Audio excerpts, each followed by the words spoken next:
এই বন্ধুরা, আমি এখন পোলাও রান্না করব। 1 কিলো চাল ভেজে রেখেছিলাম 10 মিনিট, পরে ঝরা দিয়ে নিয়েছি। এটার মধ্যে সরষের তেল দিছি আর ঘি দিয়ে দিচ্ছি। ঘি দিয়ে আর সরষের তেলটা করবো আজকে, সাদা তেল নেই। এই 3 টুকরা দারচিনি দিয়ে দিচ্ছি, 4টা এলাচ দিয়ে দিচ্ছি, ছোটো এলাচ, 4-5টা লবঙ্গ দিয়ে দিচ্ছি, 2টো তেজপাতা দিয়ে দিচ্ছি, আদা বাটা দিয়ে দিচ্ছি।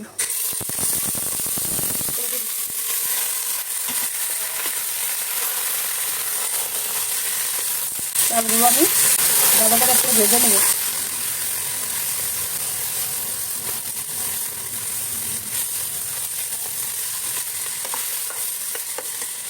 এই যে বন্ধুরা, চালগুলো আমি সুন্দর করে ভেজে নিয়েছি। এখন জল দিয়ে দেবো।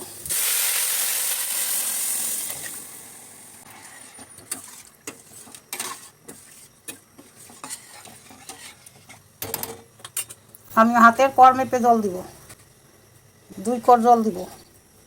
এই দেখো 2 কর জল দিয়েছি, এই যে 2 কর, এই 2 কর জল তোমরা দিবে পোলাওয়ের মধ্যে, 2 কর জল দিয়েছি। এখন আমি স্বাদ মতো লবণ দিয়ে দিচ্ছি, কয়টা আস্ত কাঁচামরিচ একটু মাথা ভেঙে দিয়ে দিচ্ছি। আমি ঢেকে উতাল আসা পর্যন্ত অপেক্ষা করবো, উতাল আসলে একদম কমিয়ে দেবো। এই যে বন্ধুরা দেখো, আমার পোলাও রান্না করা হয়ে গেছে। এখন আমি ঢেকে নামিয়ে রাখবো।